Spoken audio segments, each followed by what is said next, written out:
This is going to bankrupt me, but I'm going to every single rental kart track in Melbourne. I'm going to break down the costs, the venue, the track, and the karts for every single location. Let's do this. Some of the tracks I'm going to in this series are Karting Madness Bayswater, Karts Albion, Power Play Moorabbin, Battle Kart West Footscray, Karting Madness Braybrook. Now, with that in mind, I feel like I'm pretty qualified to talk on this subject. I've done over 250 races in rental karting over the years. Let's dive right into this, shall we? Location 1, Karting Madness Bayswater. This is personally my home track, and I go here just about every single week to participate in a league event. So, let's start with the prices. A single session at this track is $49, while a double session is $84. And any additional sessions after a single session are all $35 more. This is pretty much the mid-range pricing for Melbourne karting. Not too bad. So, the session lengths. Each session is 12 minutes long, but if you do a double session on a weekday that's back to back, it is a 25-minute session. So now, the venue. They've been improving it very recently, adding lots of arcade stuff, sim racing, golf simulator, pool tables. There's plenty of things to do other than just karting. So now the karts. These karts are pretty damn quick. They go up to 80 k's an hour. You probably won't reach that speed unless you're doing reverse track layout, which I've done quite a few times. The karts can be a little inconsistent, but that is the same with any other rental karting track, and you will never find a place that's just going to be perfect and every single kart will have no issues. There's slight issues, but I found that most karts pretty good. So with that, let's get into the track. This track is very, very technical. It's not the fastest track I've been to, but it requires lots and lots of precision. There's lots of big braking zones, and you've just got to know how to carry speed, otherwise you're going to lose so much time. Meaning there is a huge skill gap at this track, and if you're competitive like me, you will love that. Now, while I do love this track layout, and it's relatively gripped up, it does have its faults. And that is simply that the track is very narrow.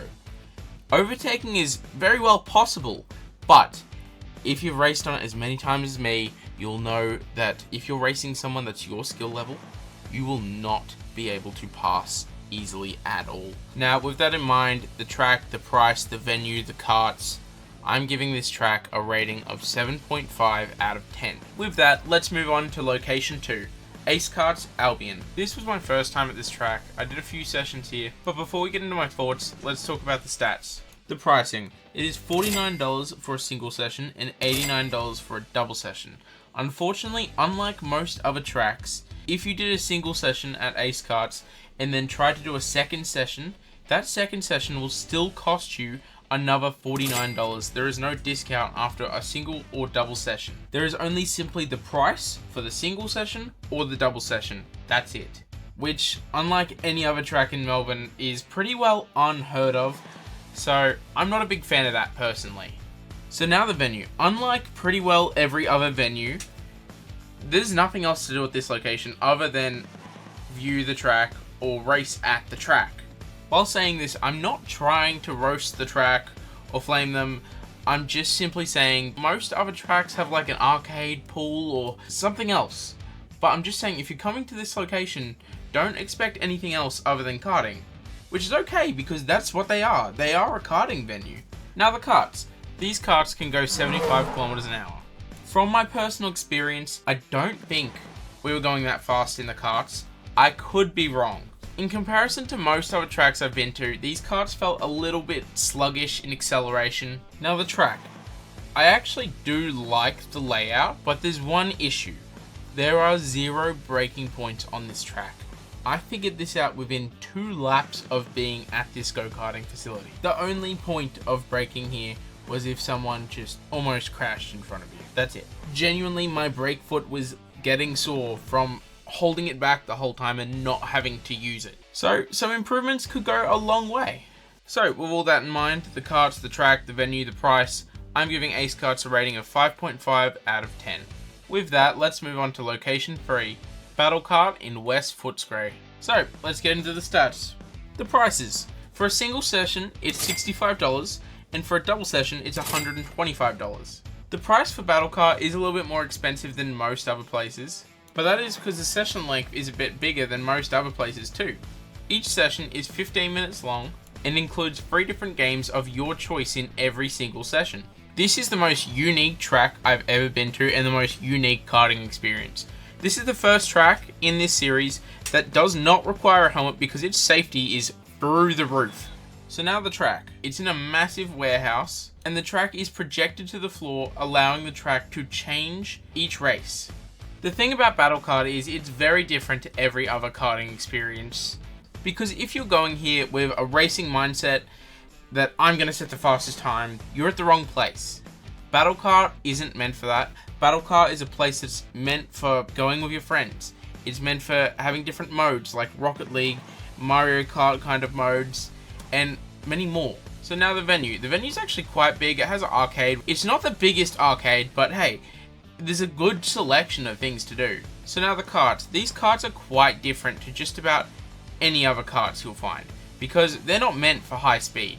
They only go about 30 kilometers an hour at most. And that's actually on purpose so that you get the most enjoyability out of the games instead of the karts. So now with all that in mind, the price, the venue, the karts, the track, I'm giving Battle Kart a rating of 5.9 out of 10. So now, on to location 4, Power Play Moorabbin. So, let's get into the details. The prices. For a single session, it's $37. For a double session, it's $67. And for a triple session, it's $97. With that, the session length is 10 minutes. This is very competitively priced. And honestly, one of the cheapest karting spots in Melbourne. So now the track. This track isn't too bad for the amount of space they've got at this venue. It's quite well designed, and being a short track and being narrow, there's still a good amount of overtaking spots on the track, especially if you know what you're doing. Now the venue. There's a small arcade. It's relatively the same size as Battle Karts arcade, so definitely nothing to complain about. So now the karts. The karts can go to 70 kilometers an hour, but on this track, they can't. The karts are limited, and I'm not exactly sure of the official top speed that you can reach on this track. But don't get me wrong, that does not mean the karts are slow. Being that these karts are electric, they do have very good acceleration. So, with all that in mind, the karts, the track, the venue, the price, how would I rate this track? I give Power Play Moorabbin a rating of 6 out of 10. So now, on to location 5, Karting Madness, Braybrook. So, let's start with the prices. A single session at this track is $49, while a double session is $84. And any additional sessions after a single session are all $35 more, being the exact same price as the other Karting Madness location. So, the session lengths. Each session is 12 minutes long, but if you do a double session on a weekday that's back to back, it is a 25-minute session. So now the venue. I actually like this venue. It's got some pool tables, it's got a good amount of arcade stuff, it's got a mini bowling alley, and even laser tag, and much more. Now the track. The track is arguably my favorite track so far. This is actually the only track in the series that you will get airtime. If you watch very closely, right here, you see every single kart jump, and I'm pretty sure all 4 wheels come off the ground. Well, that isn't the reason this track is one of my favorites in this series. It's actually because its layout flows so well. Having only 3 braking spots on the track and 1 spot that you need to lift a little makes this track extremely fast and extremely tiring. Now, as you can see in this footage here, the track is easily wide enough to go too wide through corners, making not only overtaking possible, but the battles extremely fun. Now, with that, let's move on to the karts. The karts are honestly pretty good. They're definitely the fastest karts in this series so far, which is a big bonus. These karts can go 80 kilometers an hour. Some of the other karts in this series can go 80 kilometers an hour. These karts have so much more acceleration, making you really be able to feel that top speed. The one downside is I've noticed that the karts can be a little bit inconsistent in grip levels, which can be a factor of if you can take some corners flat or not. But at the same time, I've never not experienced this with any rental kart track, so I can't rate that too harshly. So now, with all that in mind, I'm giving Karting Madness Braybrook a rating of 8 out of 10. So now, which track should you actually go to? Honestly, that depends what you're looking for. Are you looking for top speed? Are you looking for technical corners? Are you looking for just some fun with your friends?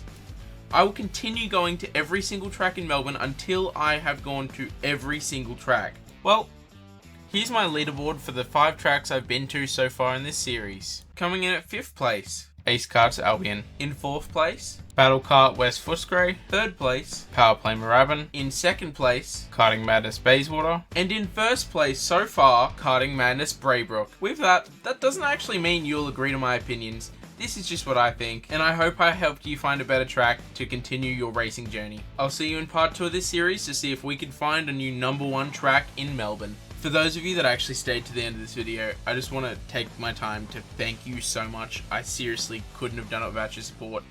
With that, see you in the next one.